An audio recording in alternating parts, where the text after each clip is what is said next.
അനുഗ്രഹദാതാവും കരുണാവാരിധിയുമായ അള്ളാഹുവിന്റെ എണ്ണിയാൽ ഒടുങ്ങാത്ത അപാരമായ അനുഗ്രഹങ്ങൾ ആവോളം ആസ്വദിച്ചുകൊണ്ടാണ് നാം എല്ലാം ഇവിടെ ജീവിച്ചുകൊണ്ടിരിക്കുന്നത്. വിശുദ്ധ ഖുർആൻ 2 ഇടങ്ങളിൽ ഇതിനെക്കുറിച്ച് നമ്മളെ ഓർമ്മിപ്പിക്കുന്നുണ്ട്. സൂറത്തു ഇബ്രാഹിമിലെ 14-ാം അധ്യായമായ ഇബ്രാഹിമിലെ 34-ാമത്തെ വചനം, വആതാകും മിൻ കുല്ലി മാ സഅൽതുമു വഇൻ തഉദ്ദു നിഅമത്തല്ലാഹി ലാ തുഹ്സൂഹാ ഇന്നൽ ഇൻസാന ലളൂമുൻ കഫാർ എന്നാണ് പറഞ്ഞിട്ടുള്ളത്. നിങ്ങൾ എന്തൊക്കെ ആവശ്യപ്പെട്ടുവോ ആ ആവശ്യപ്പെട്ടവയിൽ നിന്നെല്ലാം നിങ്ങൾക്ക് നൽകിയിട്ടുണ്ട്. എന്നിട്ട് പറയുന്നു, അള്ളാഹുവിന്റെ അനുഗ്രഹങ്ങൾ നിങ്ങൾ എണ്ണിക്കണക്കാക്കാൻ മുതിർന്നാൽ നിങ്ങൾക്കതിന് കഴിയില്ല. ഇത് പറഞ്ഞിട്ട് പറയുന്നു, ഇന്നൽ ഇൻസാന ലളൂമുൻ കഫാർ, തീർച്ചയായും മനുഷ്യൻ അങ്ങേയറ്റം അക്രമകാരിയും അങ്ങേയറ്റം നന്ദി കെട്ടവനുമാകുന്നു എന്ന് പറയും. ഇതേ ആശയം സൂറത്തു നഹ്ലിലെ 18-ാമത്തെ വചനത്തിൽ കാണാം. വഇൻ തഉദ്ദു നിഅമത്തല്ലാഹി ലാ തുഹ്സൂഹാ ഇന്നല്ലാഹ ലഗഫൂറുൻ റഹീം. തീർച്ചയായും അല്ലാഹു സുബ്ഹാനഹു വ തആല നിങ്ങൾക്ക് നൽകിയിട്ടുള്ള അനുഗ്രഹങ്ങളെ നിങ്ങൾ ഓരോന്നായി എണ്ണി ക്ലിപ്തപ്പെടുത്താൻ ശ്രമിച്ചാൽ നിങ്ങൾക്കതിന് കഴിയില്ല. തീർച്ചയായും അല്ലാഹു ഗഫൂറും റഹീമുമാണ്, ഏറെ പുറത്തു കൊടുക്കുന്നവരും കരുണാനിധിയുമാകുന്നു എന്നാണ് പറഞ്ഞത്. ഈ അനുഗ്രഹങ്ങൾ നൽകിയ അല്ലാഹു സുബ്ഹാനഹു വ തആല നമ്മളോട് പറയുന്ന സൂറത്ത് ഇബ്രാഹിമിലെ 7-ാമത്തെ വചനമാണ് ഞാൻ ആദ്യം ഓതി കേൾപ്പിച്ചത്. വഇദ് തഅദ്ദന റബ്ബുക്കും, നിങ്ങളുടെ രക്ഷിതാവ് നിങ്ങളോട് പ്രഖ്യാപിച്ച സന്ദർഭം ഓർക്കുക. എന്താണ്? ലഇൻ ശക്കർത്തും, ഈ പറഞ്ഞ അനുഗ്രഹങ്ങൾക്ക്, എണ്ണിയാൽ ഒടുങ്ങാത്ത അനുഗ്രഹങ്ങൾക്ക് നന്ദി ചെയ്തുകൊണ്ട് ജീവിക്കുകയാണ് എങ്കിൽ ലഅസീദന്നക്കും, അനുഗ്രഹങ്ങൾ പിന്നെയും പിന്നെയും ഞാൻ വർദ്ധിപ്പിച്ചു തരിക തന്നെ ചെയ്യും. അതേസമയം അതിന് നന്ദികേട് കാണിക്കുകയാണെങ്കിലോ എന്റെ ശിക്ഷ അതികഠിനമായതാകുന്നു എന്നാണ് ആ വചനത്തിന്റെ സാരം. ഓരോ സന്ദർഭത്തിലും ഇപ്പൊ സൂറത്തു നഹ്ലിലെ വചനവും ഇബ്രാഹിമിലെ വചനവും എണ്ണിയാൽ ഒടുങ്ങാത്ത അനുഗ്രഹങ്ങൾ അള്ളാഹു നൽകിയിട്ടുണ്ട് എന്ന് പറയുമ്പോൾ അത് പറയുന്നതിന് തൊട്ടു മുമ്പുള്ള വചനങ്ങൾ പരിശോധിച്ചു നോക്കിയാൽ ഓരോ അനുഗ്രഹങ്ങൾ അള്ളാഹു അവിടെ എണ്ണി എണ്ണി ഓരോ വചനങ്ങളിലും പറയുന്നുണ്ട്. ആകാശം, ഭൂമി, സൂര്യൻ, ചന്ദ്രൻ, രാവ്, പകല് എന്ന് തുടങ്ങി സർവ അനുഗ്രഹങ്ങളും, കപ്പല്, മത്സ്യം, ആഴിയുടെ അടിയിലുള്ള ആഭരണങ്ങൾ തുടങ്ങിയ എല്ലാ കാര്യങ്ങളും ഇങ്ങനെ എണ്ണി പറയുന്നുണ്ട്. ഒന്ന് പരിശോധിച്ച് നോക്കിയോ. 2 സൂറത്തുകൾ ഞാൻ പറഞ്ഞു. ഒന്ന് ഇബ്രാഹിമിലെ 34, അതിന്റെ തൊട്ടു മുമ്പുള്ള വചനങ്ങൾ നോക്കിയാൽ ഈ പറഞ്ഞത് നിങ്ങൾക്ക് കാണാം. മറ്റൊന്ന് സൂറത്തു നഹ്ലിലെ 18-ാമത്തെ വചനം, അതിൽ 4-ാമത്തെ വചനം മുതൽ 17-ാമത്തെ വചനം വരെ നിങ്ങൾ നോക്കിയാൽ ഈ അനുഗ്രഹങ്ങളാണ് 1 by 1 ആയിട്ട് ഇങ്ങനെ പറഞ്ഞു വെച്ചിട്ടുള്ളത്. എന്നിട്ടാണ് 2 രൂപത്തിൽ അള്ളാഹു അത് അവസാനിപ്പിച്ചത്. ഒന്ന്, ഇതൊക്കെ ആസ്വദിക്കുന്ന മനുഷ്യൻ അങ്ങേയറ്റം അക്രമകാരിയാണ്, നന്ദി കെട്ടവനാണ് എന്ന് പറയുമ്പോൾ 2-ാമത് സൂറത്തു നഹ്ലിലെ വചനത്തിൽ നമുക്ക് കാണാൻ കഴിയുന്ന ഒരു ആശ്വാസമാണ്. അങ്ങനൊക്കെ ജീവിച്ചാലും ശരി അള്ളാഹു ഗഫൂറാനു റഹീമാണ്, പുറത്തു തന്നേക്കാം എന്നുള്ള ഒരു പ്രതീക്ഷയുടെ ഒരു കിരണമാണ് ആ വചനങ്ങൾ എന്ന് നമുക്ക് കാണാൻ കഴിയും. ഇങ്ങനെയൊക്കെ ഓർമ്മിപ്പിച്ചതിന് ശേഷം പൊതുവിൽ നമ്മളുടെ സ്വഭാവത്തെ കുറിച്ച് അള്ളാഹു പറയുന്ന ഒരു പ്രയോഗമുണ്ട്. ഇന്നൽ ഇൻസാന ലിറബ്ബിഹി ലകനൂദ് വഇന്നഹു അലാ ദാലിക ലശഹീദ്. സൂറത്തുൽ ആദിയാത്ത് എല്ലാവർക്കും സുപരിചിതമാണ് ആ വചനം. വൽ ആദിയാതി ലബ്ഹൻ ഫൽ മൂരിയാതി ഖദ്ഹൻ ഫൽ മുഗീറാതി സുബ്ഹൻ ഫഅഥർന ബിഹി നഖഅൻ ഫവസത്ന ബിഹി ജംഅ ഇന്നൽ ഇൻസാന ലിറബ്ബിഹി ലകനൂദ്. കുതിരകളെ കുറിച്ച് അവിടെ പരാമർശിച്ചു. അതിനുശേഷമാണ് അള്ളാഹു പറയുന്നത്, തീർച്ചയായും മനുഷ്യൻ അവന്റെ രക്ഷിതാവിനോട് അങ്ങേയറ്റം നന്ദികേട് കാണിക്കുന്നവനാണ്, അതിന് അവൻ തന്നെ സാക്ഷിയാണെന്നാണ്. വേറെ എങ്ങും പോണ്ട. ആ നന്ദികേട് കാണിക്കുന്നതിന് സാക്ഷി അവൻ തന്നെയാണ് എന്നാണ് അള്ളാഹു സുബ്ഹാനഹു വ തആല നമ്മളെ കുറിച്ച് വിലയിരുത്തിക്കൊണ്ട് പറയുന്നത്. നാം നമ്മുടെ ജീവിതത്തിൽ പ്രധാനമായും 3 കാര്യങ്ങൾ ഉണ്ടെങ്കിൽ നാം സംതൃപ്തരാണ്. 1, ഭക്ഷണം കിട്ടണം. 2, കയറിക്കിടക്കാൻ ഒരിടമുണ്ടാകണം. 3, സമാധാനം വേണം. ഇത് 3 ലഭിച്ചാൽ മനുഷ്യൻ എല്ലാം നേടി എന്നാണ് നബി സല്ലല്ലാഹു അലൈഹി വസല്ലമ പറഞ്ഞിട്ടുള്ളത്. പ്രവാചകന്റെ വളരെ പ്രശസ്തമായ ഒരു വചനം കാണാം. മൻ അസ്ബഹ മിൻകും ആമിനൻ ഫീ സിർബിഹി മുആഫൻ ഫീ ജസദിഹി ഇൻദഹു ഖൂതു യൗമിഹി ഫകഅന്നമാ ഹീസത് ലഹു ദുനിയാ ബിഹദാഫീരിഹാ. ഇതാണ് പ്രവാചകൻ പറയുന്നത്. ഒരു മനുഷ്യൻ അവന്റെ കുടുംബത്തിൽ രാവിലെ സമാധാനമുള്ളവനായി എഴുന്നേൽക്കാൻ കഴിയുക, അവന്റെ വീട്, അവൻ താമസിക്കുന്ന സ്ഥലം, അതിന്റെ പരിസരം ഒക്കെ സമാധാനമുള്ളതായി രാവിലെ എഴുന്നേൽക്കാൻ കഴിയുക. മുആഫൻ ഫീ ജസദിഹി, എല്ലാ ആപത്തുകളിൽ നിന്നും, മുസീബത്തുകളിൽ നിന്നും, രോഗങ്ങളിൽ നിന്നും, പ്രയാസങ്ങളിൽ നിന്നും സുരക്ഷിതനായി സൗഖ്യമുള്ളവനായി തീരാൻ കഴിയുക. ഇൻദഹു ഖൂതു യൗമിഹി, അന്നത്തെ ആഹാരം ലഭിക്കുക. ഇതല്ലേ ഒരു മനുഷ്യന് ആവശ്യമായിട്ടുള്ളത്. ഇത് കിട്ടിയാൽ റസൂല് പറഞ്ഞത് ഫകഅന്നമാ ഹീസത് ലഹു ദുനിയാ ബിഹദാഫീരിഹാ എന്നാണ്. ദുനിയാവ് മുഴുവൻ അവന് കിട്ടിയവനെ പോലെയാണ് എന്നാണ്. മനുഷ്യന്റെ ജീവിതത്തിന് അത്യന്താപേക്ഷിതമായി ഈ 3 കാര്യങ്ങൾ കിട്ടിയാൽ ദുനിയാവ് മുഴുവൻ കിട്ടി എന്ന് മനസ്സിലാക്കിക്കോ എന്നാണ് നബി സല്ലല്ലാഹു അലൈഹി വസല്ലമ പറയുന്നത്. പക്ഷേ നമുക്ക് എന്ത് കിട്ടിയാലും പോരാ, തികയാത്ത ആളുകളാണ്. തികയാത്ത ആളുകളാണ്. അപ്പൊ ഇങ്ങനെയെങ്കിലും കിട്ടുന്ന ഇതുപോലെ കയറിക്കിടക്കാൻ ഒരു വീടും കഴിക്കാനുള്ള ആഹാരവും സമാധാനത്തോടെ സ്വസ്ഥതയോടെ സ്വൈര ജീവിതം നടത്താനും കഴിയുന്ന ഒരവസ്ഥ നമുക്കൊക്കെ ഉണ്ട് എന്നുള്ളതിൽ യാതൊരു സംശയമില്ല. നന്ദിയുണ്ടോ നമുക്ക് അള്ളാഹുവിനോട്? അതല്ല അതിനപ്പുറത്തേക്ക് ചാടുകയാണോ നമ്മൾ? ആലോചിക്കണം. മഹാനായ പ്രവാചക തിരുമേനി സല്ലല്ലാഹു അലൈഹി വസല്ലമ രാത്രിയിൽ ഉറങ്ങാൻ കിടക്കുമ്പോൾ ഒരുപാട് പ്രാർത്ഥനകളുണ്ട്. ആ പ്രാർത്ഥനകളിൽ പ്രവാചകന്റെ ഒരു പ്രാർത്ഥന വളരെ ശ്രദ്ധേയമാണ്. നമ്മളൊക്കെ പ്രാർത്ഥിക്കാറുണ്ടോ? അത് എന്താണ് ആ പ്രാർത്ഥന? അൽഹംദുലില്ലാഹില്ലദീ അത്അമനാ വസഖാനാ വകഫാനാ വആവാനാ ഫകം മിമ്മൻ ലാ കാഫിയ ലഹു വലാ മുഅ്വിയ. ഇതാണ് ആ പ്രാർത്ഥന. ബിസ്മിക റബ്ബി വദഅതു ജംബി എന്നും ബിസ്മിക അല്ലാഹുമ്മ അമൂതു വഹയ്യ എന്നും ഒക്കെ നമ്മൾ പറയുന്ന ആൾക്കാരാണ്. ഇത് ചൊല്ലാറുണ്ടോ? നമ്മൾ ഓർക്കാറുണ്ടോ ഇങ്ങനെ ഒരു പ്രാർത്ഥന? എന്താണ് ആ പറഞ്ഞതിന്റെ അർത്ഥം? എല്ലാം കഴിഞ്ഞ്, ജോലി തിരക്കുകളെല്ലാം കഴിഞ്ഞ്, കഴിക്കാനുള്ള ഭക്ഷണങ്ങൾ കഴിഞ്ഞ്, ചെയ്യാനുള്ള ജോലികൾ കഴിഞ്ഞ്, ഇതെല്ലാം കഴിഞ്ഞ് സ്വസ്ഥമായിട്ട് വന്ന് തലചായ്ക്കുകയാണ്. അപ്പൊ ഓർക്കുകയാണ് അള്ളാഹുവിനെ. അൽഹംദുലില്ലാഹ്, അള്ളാഹുവിന് സർവസ്തുതി. ആരാണവൻ? അല്ലദീ അത്അമനാ വസഖാനാ, തിന്നാനുള്ളതും കുടിക്കാനുള്ളതും നൽകിയതാരോ അവൻ. എന്ത് തിന്നണമോ ആ തിന്നാനുള്ളത് നൽകിയവൻ, എന്ത് കുടിക്കണമോ ആ കുടിക്കാനുള്ളത് നൽകിയവൻ. തീർന്നില്ല. വകഫാന, എന്നിട്ട് ഞങ്ങളുടെ ആവശ്യങ്ങൾ എന്തൊക്കെയുണ്ടോ അത് മുഴുവൻ നിറവേറ്റിയവൻ. തീർന്നില്ല. വആവാന, അഭയവും സംരക്ഷണവും സുരക്ഷിതത്വവും നൽകിയവൻ. എന്നിട്ട് പറയുന്നതാണ് ഗൗരവമുള്ള വാക്ക്, ഫകം മിമ്മൻ ലാ കാഫിയ ലഹു വലാ മുഅ്വിയ, ആവശ്യങ്ങൾ നിറവേറ്റാൻ ഭാഗ്യം സിദ്ധിക്കാത്ത, സുരക്ഷിതത്വം ലഭിക്കാത്ത, അഭയം ലഭിക്കാത്ത, അതിനവസരം ലഭിക്കാത്ത, അതിന് നൽകാൻ ആരുമില്ലാത്ത, കിട്ടാത്ത എത്രയോ പേരുണ്ട്. അതിൻ്റെ ഇടയിൽ എനിക്കിത് കിട്ടി. ആ അള്ളാഹുവിന് സ്തുതി.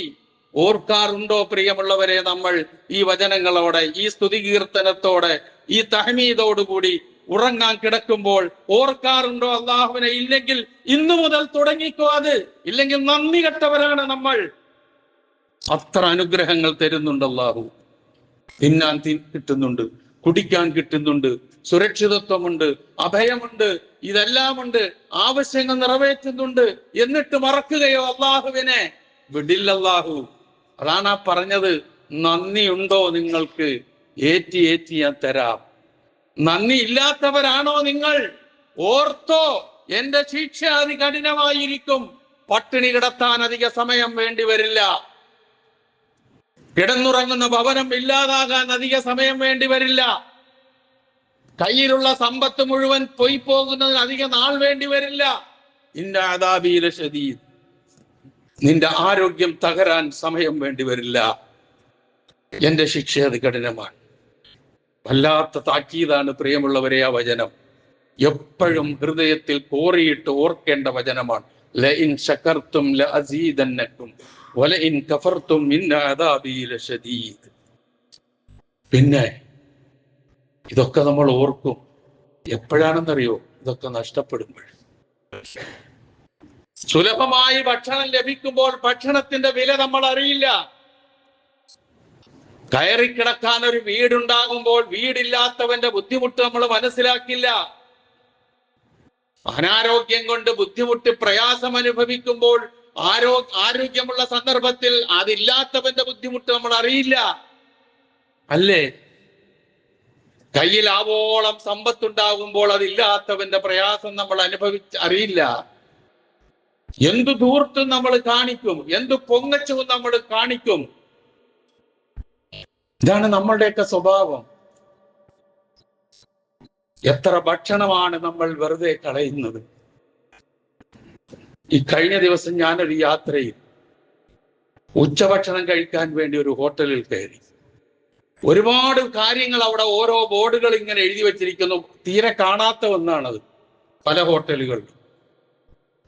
ഹോട്ടലുകളിലും അവിടെ വിളമ്പുന്ന ഭക്ഷണത്തിന്റെ മാറ്റും കൊഴുപ്പും അതുപോലുള്ള കാര്യങ്ങളും എത്രയാണെന്ന് ബോധ്യപ്പെടുത്താൻ കുറെ ചിത്രങ്ങളായിരിക്കും ഉണ്ടാവും. ഇത് അതല്ല ഞാൻ കണ്ടത്.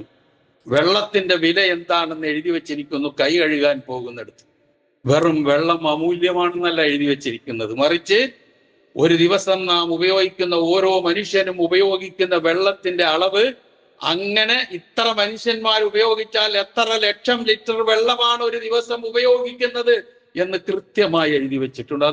അതിനേക്കാളെല്ലാം എന്നെ ആകർഷിച്ച ഒരു ബോർഡുണ്ട് അവിടെ. എന്താണ് ആ ബോർഡ് എന്നറിയോ? ഇന്നലെ അവിടെ എഴുതി വെച്ചിട്ടുണ്ട്. പിന്നെ അവിടെ ഡാഷിട്ടേക്കാണ്. അവിടെ ചോക്ക് കൊണ്ട് എഴുതല.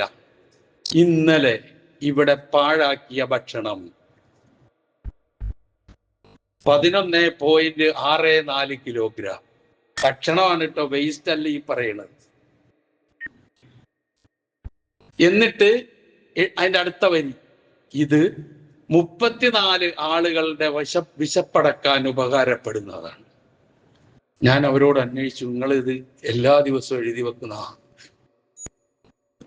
ആൾക്കാർക്ക് ഒരു അവബോധം വേണ്ടേ? വെറുതെ ഭക്ഷണം കാശ് കൊടുത്തിട്ടാണ്, അല്ല വെറുതെ അല്ല, ചോദിക്കുന്ന പൈസ കൊടുത്തിട്ടാണ് ഇത് മുഴുവൻ കിട്ടുന്നത്. ഉറപ്പാണ്. ഇന്നത് ഓർഡർ ചെയ്യുന്നു, പിന്നെയും ഓർഡർ ചെയ്യുന്നു, അവസാനം തിന്നാൻ കഴിയാതെ ബാക്കിയാക്കി ഭക്ഷണ സാധനങ്ങളാക്കി ബാക്കി ഇട്ടുപോകുന്നതിന്റെ കണക്കാണ്. എല്ലാ ദിവസവും ഇത് ഞങ്ങൾ ഇവിടെ എഴുതി വെക്കും. ആരെങ്കിലും ഒന്ന് ശ്രദ്ധിച്ച് ഇതിനോടൊരിത് കാണിച്ചാൽ കുറച്ച് മനുഷ്യന്മാരുടെ പട്ടിണി മാറൂല്ലേ എന്നുള്ളതാണ് ഞങ്ങൾ ചിന്തിച്ചത്. ഇങ്ങനെ ചിന്തിക്കുന്ന മനുഷ്യന്മാരുണ്ട് നമ്മളുടെ ഇടയിൽ. കാരണം എന്താ? ഭക്ഷണത്തിന്റെ വില അത്ര വലുതാ. അത് കിട്ടാതെ വരുമ്പോഴേ നമ്മൾ അറിയുകയുള്ളൂ എത്ര ടൺ ഭക്ഷണം, എത്ര മനുഷ്യന്മാരുടെ വിശപ്പടക്കാനുള്ള ഭക്ഷണമാണ് നശിപ്പിച്ചു കളയുന്നത്. നമ്മുടെ തീന്മേശകളിൽ തന്നെ ഗൗരവമുണ്ട്. ഓരോ മണിച്ചോറിനും, ഓരോ തരി ഇറച്ചിക്കും, ഓരോ തരി മീനിനും നഷ്ടപ്പെടുത്തിയിട്ടുണ്ടോ? മറുപടി പറയേണ്ടി വരും അല്ലാഹുവിനോട്. ഉറപ്പ്.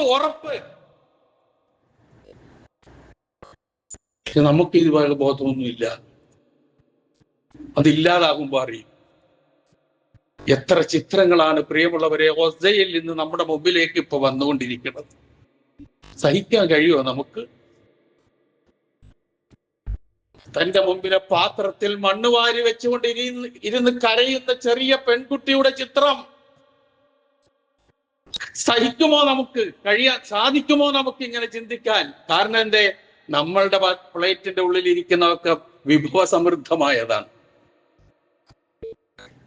തീരുന്നില്ല. ഭക്ഷണം കിട്ടാഞ്ഞിട്ട് എല്ലും തോലുമായി മരിക്കുന്ന കുഞ്ഞുങ്ങൾ.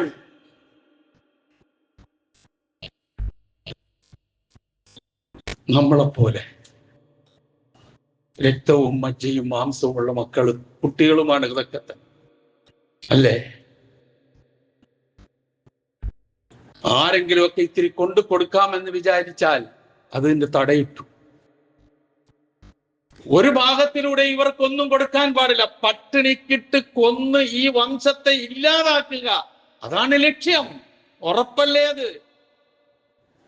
യൂനിസെഫിന്റെ ഒക്കെ കണക്കുകൾ പുറത്തേക്ക് വരുമ്പോൾ ഞെട്ടിപ്പോവുകയാണ് നമ്മൾ. പട്ടിണി കിടന്ന് മരിക്കുന്നവർ, പുറത്തുനിന്ന് വന്ന ഭക്ഷണത്തിന്റെ എല്ലാ മാർഗങ്ങളും തടഞ്ഞു. ഭക്ഷണവുമായി വന്നു കിടക്കുന്ന വണ്ടികൾ നിരനിരയായി കിടക്കുന്നു, അകത്തേക്ക് അനുവാദം കൊടുക്കുന്നില്ല. അപ്പൊ ഇവിടെ വിശപ്പാണ്, ഒന്നുമില്ല, കയറിക്കിടക്കാൻ ഇടമില്ല, ഉറ്റവരുടെ ഒരു നഷ്ടപ്പെട്ടു. ഒന്ന് ചിന്തിച്ചു നോക്ക് മനസ്സ്. നമുക്ക് അതാണ് ഞാൻ പറഞ്ഞത്, ഒന്നിന്റെയും വില നമുക്കറിയില്ല. കാരണം നമ്മൾ ഇതൊന്നും അനുഭവിക്കുന്നില്ല, അതാണ് കാരണം. അള്ളാഹു കാത്ത് രക്ഷിക്കട്ടെ എന്ന് പ്രാർത്ഥിക്കണം ഒപ്പം. പക്ഷെ നമ്മൾ ചിന്തിക്കണം, പാഠം ഉൾക്കൊള്ളണം, മനസ്സിലാക്കണം. ഓരോ തള്ളമാർ, ഓരോ സഹോദരിമാർ, ഓരോ സഹോദരന്മാര് എല്ലും തോലുമായ സ്കെൽട്ടൻസ്, ഇങ്ങനെ കോലം കയ്യിലെടുത്ത് വെച്ചിരിക്കുന്ന ചിത്രങ്ങൾ എത്രയാ പ്രിയമുള്ളവരെ നമ്മൾ കാണുന്നത്. എന്തേ അവര് ചെയ്ത തെറ്റ്? ഇതിനപ്പുറം ഒരു തെറ്റും അവർ ചെയ്തിട്ടില്ല. ഈ നിരപരാധികൾ വേറെ വല്ല തെറ്റും ചെയ്തിട്ടുണ്ടോ?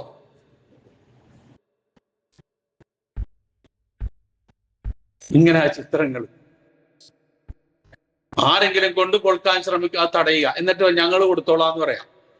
വിശന്ന് വലഞ്ഞ് ഒരു നേരത്തെ ആഹാരത്തിന് വേണ്ടി ഒഴിഞ്ഞ പാത്രങ്ങളും ഒട്ടിയ വയറുകളും കുഴിഞ്ഞ കണ്ണുകളും അങ്ങേയറ്റത്തെ ക്ഷീണിച്ച ശരീരവുമായി ഇത്തിരി ഭക്ഷണം കിട്ടുമെന്ന് വിചാരിച്ച് ആ ഭക്ഷണം കൊടുക്കുന്ന സ്ഥലത്തേക്ക് ചെല്ലുമ്പോൾ സ്വാഭാവികമായും ഉണ്ടാകുമല്ലോ ഉന്തും തള്ളും. ആ ഉന്തും തള്ളും ഉണ്ടാകുമ്പോൾ ഉന്തും തള്ളും ഉണ്ടാക്കി എന്ന് പറഞ്ഞ് വെടിവെച്ച് അങ്ങോട്ട് കൊന്നേക്കുക. ഇതാണ് അവിടെ നടന്നുകൊണ്ടിരിക്കുന്നത്. ആരെങ്കിലും അനങ്ങുന്നുണ്ടോ? ആർക്കെങ്കിലും അനക്കമുണ്ടോ? അനങ്ങേണ്ടവർ അനങ്ങുന്നുണ്ടോ? അവരൊക്കെ സുഖകരമായി അവരുടെ വീടുകളിൽ കുഞ്ഞുകുട്ടികളോടൊപ്പം സുഖകരമായി ജീവിക്കാൻ ഇവർ പട്ടിണി കിടന്ന് മരിക്കുന്നു. ഉത്തരവാദപ്പെട്ടവർ പടച്ചവന്റെ മുമ്പിൽ മറുപടി പറയേണ്ടി വരില്ല എന്ന് വിശ്വസിക്കുന്നുണ്ടോ? ഇതിനൊക്കെ നീ വേറൊരു ചിത്രം എന്താണ്? ഒഴിഞ്ഞ കുപ്പികൾ, വെള്ളത്തിലിട്ടാൽ പൊങ്ങിക്കിടക്കുന്ന പാത്രങ്ങൾ, ഇതിന്റെ ഉള്ളിൽ പാലും വെള്ളവും അവർക്ക് കഴിക്കാൻ പറ്റുന്നതിലുള്ള ആഹാരവും അതിൽ നിറച്ചിട്ട് കടലുകളിലേക്ക് എറിയുകയാണ്. ആ തിരയടിച്ചെങ്കിലും ഇത് അവിടെ എത്തി ആ കുഞ്ഞുങ്ങൾ കഴിക്കട്ടെ എന്നുള്ള നിലയിൽ ഈജിപ്തിൽ ചെയ്യുന്ന പണിയാണിത്. അങ്ങോട്ട് കൊണ്ടു കൊടുക്കാൻ കരമാർഗം പോകാൻ പറ്റുന്നില്ല, മുകളിലൂടെ പോകാൻ പറ്റുന്നില്ല, കൊണ്ടു കൊടുക്കാൻ അനുവദിക്കുന്നില്ല. എന്നാ ഇങ്ങനെങ്കിലും ഈ മക്കൾക്ക് കിട്ടുമെങ്കിൽ കിട്ടിക്കോട്ടെ, കിട്ടുമെന്നൊരു പ്രതീക്ഷയൊന്നുമില്ല. എന്താ ഈജിപ്തിന്റെ ഓരത്ത് നിന്ന്, തീരത്ത് നിന്ന് ഒരു കുപ്പി, അതിൽ കുറെ ഭക്ഷണ സാധനം, അതിങ്ങനെ ഇട്ടുകൊടുത്താൽ അത് ഒഴുകി കൃത്യമായി ഇങ്ങനെ ആ ദുരിതം അനുഭവിക്കുന്ന ഫലസ്തീനിലെ ഗസയിലെ മക്കളുടെ മുമ്പിൽ കിട്ടുമെന്നൊരു പ്രതീക്ഷയൊന്നുമില്ല. പക്ഷേ അത്രയെങ്കിലും ചെയ്യുന്നുണ്ടല്ലോ എന്നുള്ളൊരു സമാധാനം ഇതേ ഞങ്ങൾക്ക് ചെയ്യാൻ കഴിയുള്ളൂ. മഅ്ദിറത്തൻ ഇലാ റബ്ബിക്കും, ഇത് തന്നെ നാളെ പരലോകത്ത് വിളിച്ചു നിർത്തി ചോദിക്കുമ്പോൾ റബ്ബിലേക്കൊരു മഅ്ദിറത്ത്, ഞാൻ ഒരു കുപ്പിക്കകത്ത് ഇത്തിരി ഭക്ഷണം അവർക്ക് അയച്ചു കൊടുത്തിരുന്നു റബ്ബെ, കിട്ടിയോ ഇല്ലേന്ന് എനിക്കറിയില്ല എന്ന് മറുപടി പറയാൻ അവസരമൊരുക്കുന്നു അവർ. അതാണ് ആ സ്നേഹം എന്ന് പറയുന്നത്. ഇതൊന്നും നമുക്ക് കാണാൻ കഴിയുന്നില്ല, കേൾക്കാനും കഴിയുന്നില്ല, അറിയാനും കഴിയുന്നില്ല. നമ്മൾ സുഖിച്ച് ജീവിക്കുക. നമ്മുടെ കൊച്ചുമക്കൾക്കും നമ്മുടെ മക്കൾക്കും അവർ ചോദിക്കുന്നതിനും അപ്പുറമല്ലേ നമ്മൾ വാങ്ങിക്കൊടുക്കുന്നത്. എന്താണ് വിശപ്പിന്റെ വില എന്ന് ഒരാളും അറിയാത്ത നിലയിലാണ് വളർന്നു വന്നുകൊണ്ടിരിക്കുന്നത്. അതാണ് ഒന്നും മനസ്സിലാകാതെ പോകുന്ന ഒരു കാര്യമെന്ന് നാം മനസ്സിലാക്കുക. ഈ സന്ദർഭത്തിൽ 1 വർഷമായി ഈ ഗതികേട് അവിടെ തുടങ്ങിയിട്ട്. യൂണിസെഫിന്റെ ഒരു കണക്ക് കുഞ്ഞുങ്ങളുടെ മാത്രം ഞാൻ നിങ്ങളുടെ മുമ്പിൽ ഒന്ന് ഓർമ്മിപ്പിക്കട്ടെ. നമുക്കും ഇല്ലേ മക്കളും കുഞ്ഞുമക്കളും ഒക്കെ ഒന്ന് ഓർക്കാൻ വേണ്ടി. ഇതേവരെ അവിടെ 17,121 കുഞ്ഞുങ്ങൾ കൊല്ലപ്പെട്ടിട്ടുണ്ട്. യൂണിസെഫിന്റെ കണക്കാണ്, ജൂലൈ 25 വരെയുള്ള കണക്ക്. അതിൽ പറയാണ്, ജനിച്ചു കഴിഞ്ഞതിന് ശേഷം 12 മാസം എന്ന് പറഞ്ഞാൽ 1 വയസ്സ് പ്രായമാകുന്നതിന് മുമ്പ് 937 കുട്ടികളെ കൊന്നുകളഞ്ഞു. 1 വയസ്സ് മുതൽ 5 വയസ്സ് വരെ 4,517 കുട്ടികളെ കൊന്നു. 6 മുതൽ 12 വയസ്സ് വരെ വരുന്ന 6,325 കുട്ടികളെ കൊന്നു. 12 വയസ്സിനും 17 വയസ്സിനും ഇടയിലുള്ള കുട്ടികളെ 5,342 എണ്ണത്തിനെ കൊന്നു. ഫറോവയുടെ തിരിച്ചുവരവ്, ഫറോവമാരുടെ തിരിച്ചുവരവ് അത് തന്നെയാണ്. വേറെ ഒന്നും നമുക്ക് മനസ്സിലാക്കാനില്ല. ഫറോവ ചെയ്തതെന്താ? എല്ലാ ആൺകുട്ടികളെയും മറുകൊല ചെയ്തു. ഇവര് ചെയ്യുന്ന എന്താ? കിട്ടുന്നതിന് എല്ലാത്തിനെയും കൊല്ലുക. അതിനേക്കാൾ അപ്പുറം വല്ലാത്ത ദുർഗതി.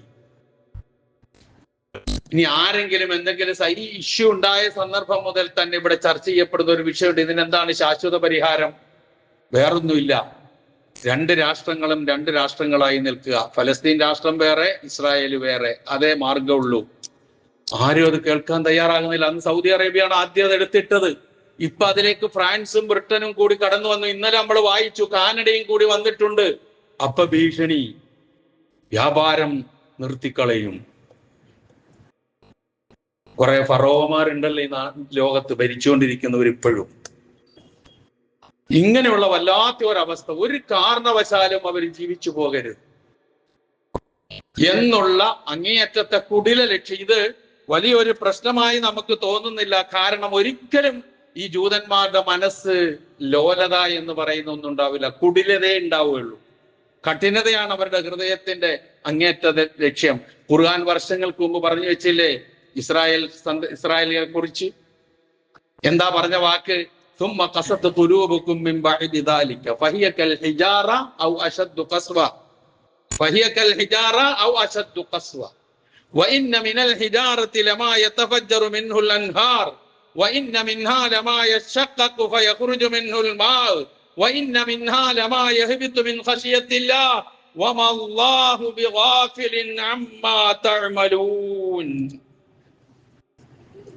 ഇതന്നെ അതിന്റെ ആവർത്തനം. നിങ്ങളുടെ ഹൃദയങ്ങൾ കല്ലിന് സമാനമായി, ഔ അശദ്ദു ഖസ്വ, അല്ലെങ്കിൽ കല്ലിനേക്കാൾ കഠോരമായി. വഇന്ന മിനൽ ഹിജാറ, കല്ലിൽ തന്നെയുണ്ട്, ലമാ യതഫജ്ജറു മിൻഹുൽ അൻഹാർ, അരുവികൾ പൊട്ടിയൊഴുകുന്നത്. വഇന്ന മിൻഹാ ലമാ യശഖഖു ഫയഖ്റുജു മിൻഹുൽ മാ, കല്ലുകളിൽ തന്നെ പൊട്ടിപ്പിളർന്ന് അതിന്റെ ഉള്ളിൽ നിന്ന് വെള്ളം വരുന്നതുണ്ട്. വഇന്ന മിൻഹാ ലമാ യഹ്ബിതു മിൻ ഖശിയത്തില്ലാ, അള്ളാഹുവിനെ ഭയപ്പെട്ട് ഉരുണ്ടു വീഴുന്ന കല്ലുകളുണ്ട്. ഈ കല്ലുകളെക്കാളും കഠോരമാണ് നിങ്ങളുടെ മനസ്സ് എന്ന് അവരുടെ മനസ്സറിയുന്ന പടച്ച തമ്പുരാൻ എന്നോ പറഞ്ഞു വെച്ചതാണ്. അതിന്റെ തനിയാവർത്തനമാണ് ഇത്. ക്രൂരത അല്ലാതെ വേറൊന്നും എടുത്തു പറയാനില്ല. ഇതിനെക്കുറിച്ച് അതേ പറയാൻ കഴിയുള്ളൂ. ഇതിന്റെ അവസാനം അള്ളാഹു ഒരു വാക്ക് പറഞ്ഞു. അതാണ് ഒരു പ്രതീക്ഷ. വമല്ലാഹു ബിഗാഫിലിൻ അമ്മാ തഅമലൂൻ, നിങ്ങൾ ഈ ചെയ്തുകൊണ്ടിരിക്കുന്നതിനെ കുറിച്ചൊന്നും അള്ളാഹു അത്ര അശ്രദ്ധനൊന്നും അല്ലിട്ടോ. അന്ന് അള്ളാഹു പറഞ്ഞു അശ്രദ്ധനല്ല അള്ളാഹു എന്ന് പറഞ്ഞു. അശ്രദ്ധനല്ല എന്ന് ആ സമൂഹത്തിന് ബോധ്യപ്പെടുത്തി കൊടുത്തു. ചരിത്രം അതാണ്. ബനൂ ഇസ്രായേൽക്കാരുടെ ചരിത്രം എടുത്തു നോക്കിയാൽ അത് കാണാം. ഇപ്പോഴും അള്ളാഹു അശ്രദ്ധനല്ല ഈ ചെയ്തു കൂട്ടുന്നതിനെ കുറിച്ചൊന്നും. അല്ലറ ചില്ലറ തുടങ്ങിയിട്ടുണ്ട് പലർത്തും, അത് ശക്തിപ്പെടും. അള്ളാഹു അശ്രദ്ധനല്ല. കാരണം മർദ്ദിതരുടെ ഒപ്പമായിരിക്കും എപ്പോഴും അള്ളാഹു. മർദ്ദിതരോടൊപ്പമായിരിക്കും എപ്പോഴും നല്ല മനസ്സുള്ള മനുഷ്യരും. അല്ലാത്തവരൊരിക്കലും ഉണ്ടാവില്ല. അപ്പൊ അത് ഇങ്ങനെ ഈ വിശപ്പുമായി ബന്ധപ്പെട്ട കാര്യത്തിലേക്ക് വന്നപ്പോൾ ചില കാര്യങ്ങൾ ഇത് പറയുമ്പോൾ നമ്മളങ്ങ് ഒസയിലേക്കൊന്നും പോകണ്ട. ഈ വിശപ്പിന്റെയും പ്രയാസത്തിന്റെയും നേരത്തെ പറഞ്ഞ 3 കാര്യങ്ങൾ നഷ്ടപ്പെട്ടതിന്റെയും പരിണിത ഫലമായി നമ്മളെപ്പോലുള്ള മനുഷ്യർ ഈ രാജ്യത്തും അനുഭവിച്ചുകൊണ്ടിരിക്കുന്നു. ദൂരത്തൊന്നും പോണ്ട, ആസാമിലേക്കൊന്ന് പോയാൽ മതി. ബുൾഡോസർ രാജല്ലേ ഈ രാജ്യത്ത് നടന്നുകൊണ്ടിരിക്കുന്നത്. ഇഷ്ടപ്പെടാത്തവന്റെ വീട്, ഇഷ്ടപ്പെടാത്തവന്റെ ആരാധനാലയം, ഇഷ്ടപ്പെടാത്തവന്റെ ഹോസ്പിറ്റൽ, ഇഷ്ടപ്പെടാത്തവന്റെ മറ്റ് സ്ഥാപനങ്ങൾ, വിദ്യാഭ്യാസ സ്ഥാപനങ്ങൾ എല്ലാം ബുൾഡോസർ വെച്ച് തകർത്തുകൊണ്ടിരിക്കുക. നമ്മൾ കണ്ടില്ലേ ബുൾഡോസറും കൊണ്ടൊരു മനോഹരമായ വീട്, ആസാമിലെ ഒരു പൗരപ്രമുഖന്റെ വീട് തകർത്തിട്ട മനുഷ്യൻ അതിന്റെ മുമ്പിൽ നിന്ന് പൊട്ടിക്കരയുന്ന കരച്ചിലേ. ഇതാണ് ഞാൻ പറഞ്ഞത്, വരുമ്പോഴേ അതിന്റെ ഗൗരവം അറിയുള്ളൂ, അല്ലാതെ അറിയില്ല നമ്മളാരും. ഈ ആസാമിൽ ഇപ്പൊ നടന്നുകൊണ്ടിരിക്കുന്നത് എന്താ?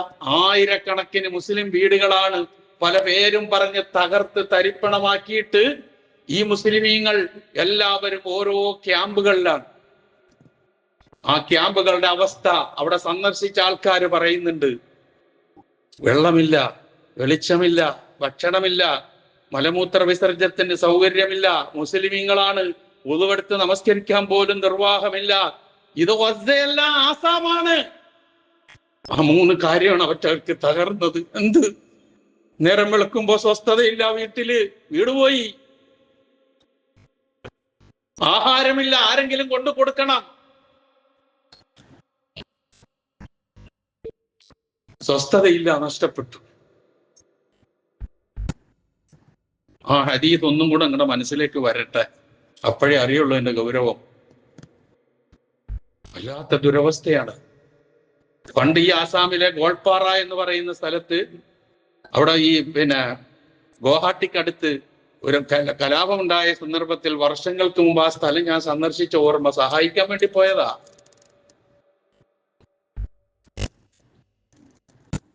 ആ സഹോദരന്മാരിങ്ങനെ ഓരോ കുടിലിന്റെ മുന്നിൽ, ഓരോ ക്യാമ്പിന്റെ മുന്നിൽ വന്നു നിന്നുകൊണ്ട് അന്ന് അനുഭവിച്ചത് പറഞ്ഞത്, ഇന്ന് അനുഭവിക്കുന്നത് പറഞ്ഞത്. കത്തിക്കരിഞ്ഞ വീടുകൾ ഒക്കെ മുസ്ലിം വീടുകൾ, ഇന്ന് തകർക്കപ്പെടുന്ന മുസ്ലിം വീടുകൾ. അപ്പം എനിക്കൊന്നേ പറയാനുള്ളൂ, ഇതൊന്നുമില്ലാതെ ഇങ്ങനെങ്കിലും കിട്ടാവുന്ന ആഹാരം കിട്ടി, കയറിക്കിടക്കാവുന്ന വീടുണ്ടായി, അല്പസ്വല്പം സ്വസ്ഥതയോടുകൂടി ജീവിക്കാനുള്ള സാഹചര്യം അല്ലാഹു നമുക്ക് നൽകിയിട്ടുണ്ടെങ്കിൽ അവന്റെ അപാരമായ അനുഗ്രഹമാണ്. നന്ദി കെട്ടവരാകാതിരിക്കുക.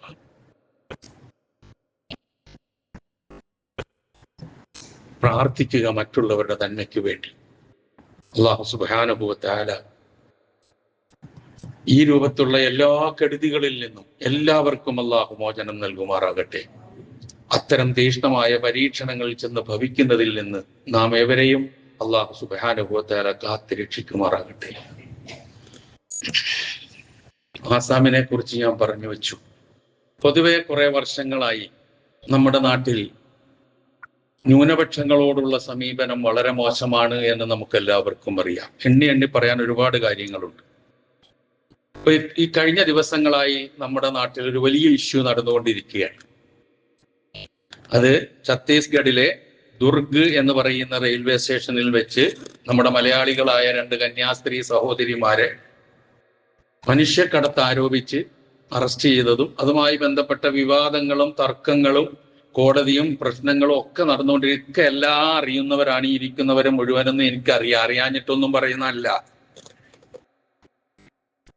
അവിടെ 1-2 കാര്യങ്ങൾ. അതിലൊന്ന്, ആ സഹോദരിമാരോടുള്ള മനോഭാവം ഇവിടുത്തെ ക്രൈസ്തവ സഹോദരങ്ങളുടെ മനസ്സെന്താണോ അത് തന്നെയാണ് നമ്മളുടെ മനസ്സ്. ഒരു മാറ്റവും അക്കാര്യത്തിലില്ല. അവർ മോചിപ്പിക്കപ്പെടണം.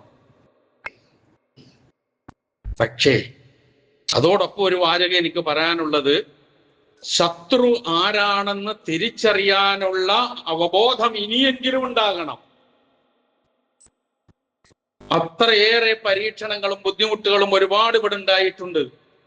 ഇങ്ങനെ ഈ മനുഷ്യക്കടത്തിനെ കുറിച്ചും കേസിനെ കുറിച്ചും ഒക്കെ പറയുമ്പോൾ ഓർത്തുപോകുന്ന ഒരു സംഭവമുണ്ട്. വർഷങ്ങൾക്ക് മുമ്പ്, കൃത്യമായി പറഞ്ഞാൽ 2014 മെയ് 24, 25 തീയതികളിൽ ഈ കേരളത്തിൽ ഒരു സംഭവം നടന്നിട്ടുണ്ട്.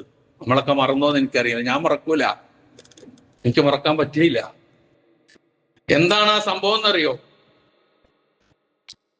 ഈ പറഞ്ഞ ഛത്തീസ്ഗഡിൽ നിന്നും ബീഹാറിൽ നിന്നും ദരിദ്ര ഏരിയകളിൽ ജീവിച്ചുകൊണ്ടിരിക്കുന്ന കുറെ കൊച്ചുമക്കളെ ഇവിടെ കൊണ്ടുവന്ന് പഠിപ്പിക്കാൻ വേണ്ടി വിദ്യാസമ്പന്നരാക്കി ഭക്ഷണം നൽകി വളർത്തി നല്ലവരാക്കി മാറ്റാൻ വേണ്ടിയിട്ട് കൊണ്ടുവന്ന് പാലക്കാട് റെയിൽവേ സ്റ്റേഷനിൽ അവർ വന്നിറങ്ങി. ഈ കുട്ടികളുമായി കുറച്ചാളുകൾ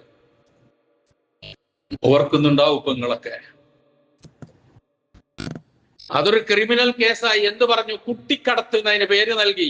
ഇവിടെ മനുഷ്യക്കടത്ത് എന്നുള്ള പേരാ ഇന്നലെ മുതൽ കേട്ടുകൊണ്ടിരിക്കുന്നത്, 2 ദിവസം കൊണ്ട് കേട്ടുകൊണ്ടിരിക്കുന്നത്. ഇത് കുട്ടിക്കടത്തായി. കുട്ടികളെയാണ് കൊണ്ടുവന്നത്. എന്നിട്ടാ അത് വെച്ചുകൊണ്ട് ഇവിടുത്തെ മീഡിയകൾ മുഴുവനും അലക്കിയ അലക്ക്. നിങ്ങളൊക്കെ മറന്നോ? ഞാൻ മറക്കില്ല, മറക്കാൻ കഴിയില്ല. എന്നിട്ട് കുട്ടിക്കടത്ത് ആരോപിച്ചിട്ട് കേസെടുത്ത് ക്രിമിനൽ കേസാക്കിയിട്ട് ഈ കൊണ്ടുവന്നവരെയും ഇവിടെ നിന്ന് അവരെ കൂട്ടാൻ ചെന്നവരെയും ഒക്കെ അറസ്റ്റ് ചെയ്ത് എന്നിട്ട് ഈ കുട്ടികളെ തിരിച്ച് അവരുടെ നാട്ടിലേക്ക് വിട്ടു. അവര് പോയ ട്രെയിനിൽ ഇവിടെയുള്ള സർവ്വ ദൃശ്യമാധ്യമങ്ങളും കൂടെ കൂടിയിട്ട് ഈ കുഞ്ഞുങ്ങളെ അവിടെ കൊണ്ടുപോയി ഇറക്കി ആടുകളെ പോലെ തെളിച്ചു കൊണ്ടുപോകുന്നത് പകർത്തിയെടുത്ത് ഇവിടെ കൊണ്ടുവന്ന് ആക്ഷേപിച്ചു. മൊത്തത്തിൽ അന്ന് ആരെയും കണ്ടില്ല. അന്ന് ആരെയും കണ്ടില്ല. നമ്മള് കേസായി, പ്രശ്നമായി, ബുദ്ധിമുട്ടായി. അവസാനം ഹൈക്കോടതിയിലെ CBI കേസിന് ഉത്തരവിട്ടു. മുക്കം മുസ്ലിം ഓർഫനേജിലെ ഭാരവാഹികൾ, എന്താണ് ഞാൻ മുസ്ലിം ഓർഫനേജിനെ എടുത്തു പറയാൻ കാരണമുണ്ട്. അന്ന് നമുക്ക് ഇവിടെ ഉണ്ടായിരുന്ന ഒരു ഓർഫനേജ്. എത്രയോ കുട്ടികൾ, കേരളത്തിന് പുറത്തുണ്ടായിരുന്ന മക്കള്, മണിപ്പൂരിലുള്ള കുട്ടികൾ, ബീഹാറിലുള്ള കുട്ടികൾ, അങ്ങനെ പല കുട്ടികളും ഇവിടെയും പഠിച്ചിരുന്നു. നമ്മളാരും കുട്ടിക്കടത്തിന് കൊണ്ടുവന്നതായിരുന്നില്ല അവരെ. അവരിവിടെ വന്ന് ഭക്ഷണത്തിന് ബുദ്ധിമുട്ടി, വിദ്യാഭ്യാസത്തിന് ബുദ്ധിമുട്ടി, വസ്ത്രത്തിന് ബുദ്ധിമുട്ടി. അവരെവിടെ ചേർത്ത് നിർത്തി പഠിപ്പിച്ചു.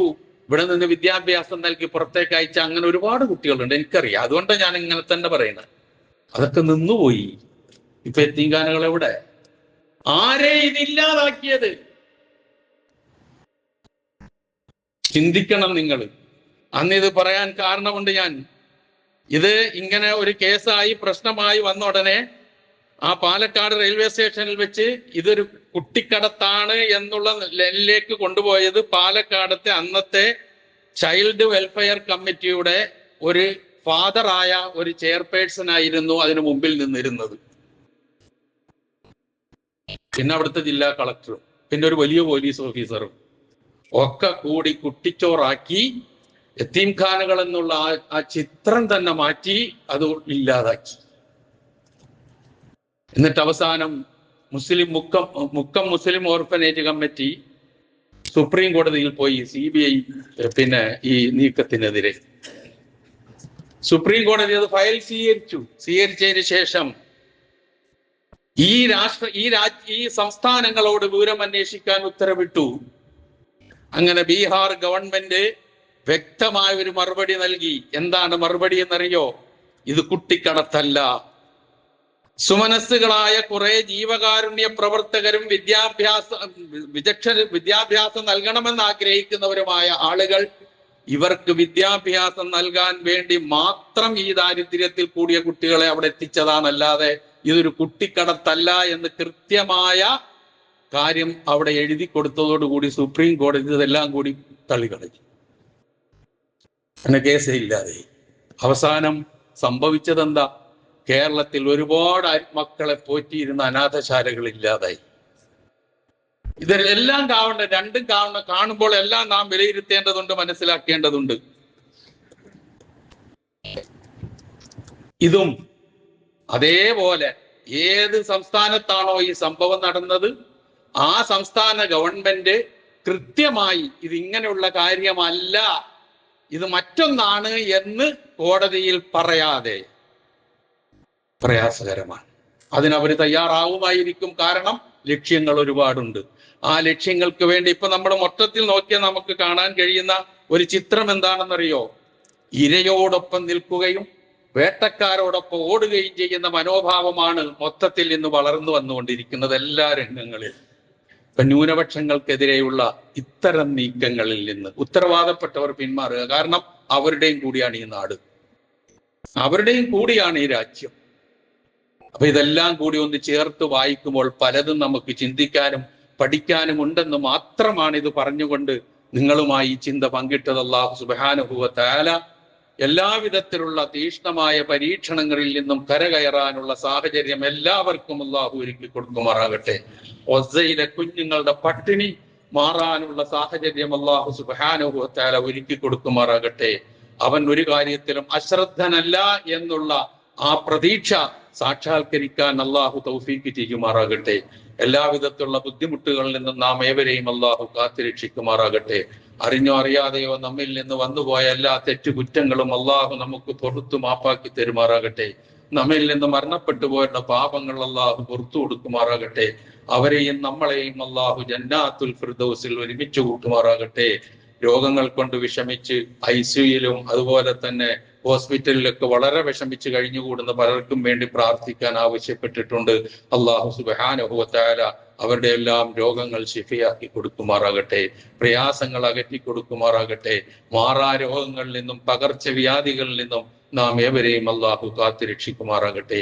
നമ്മളെയും നമ്മുടെ കുടുംബാദികളെയും നമ്മുടെ മക്കളെയും നമ്മുടെ പേരക്കിടാങ്ങളെയും നാമുമായി ബന്ധപ്പെട്ട എല്ലാവരെയും അല്ലാഹു സുബ്ഹാനഹു വ തആല കാത്തുരക്ഷിക്കുമാറാകട്ടെ. എല്ലാറ്റിലും ഉപരി മുസ്ലിം ഉമ്മത്തിന് അല്ലാഹു ഇസ്സത്തിനെ പ്രദാനം ചെയ്യുമാറാകട്ടെ. അല്ലാഹുമ്മ ഗ്ഫിർ ലിൽ മുഅ്മിനീന വൽ മുഅ്മിനാത്ത് വൽ മുസ്ലിമീന വൽ മുസ്ലിമാത്ത് അൽ അഹ്യാഇ മിൻഹും വൽ അംവാത്ത് ഇന്നക മുജീബുദ് ദഅവാതി വയാ ഖാദിയൽ ഹാജാത്ത്. اللهم اعز الاسلام والمسلمين واذل الشرك والمشركين. اللهم اعز الاسلام والمسلمين واذل الشرك والمشركين. اللهم اعز الاسلام والمسلمين واذل الشرك والمشركين. اللهم اجرنا من النار. اللهم اجرنا من النار. اللهم اجرنا من النار. ربنا اغفر لنا ولاخواننا الذين سبقونا بالايمان ولا تجعل في قلوبنا غلا للذين آمنوا ربنا إنك رؤوف رحيم. ربنا آتنا في الدنيا حسنة وفي الآخرة حسنة وقنا عذاب النار.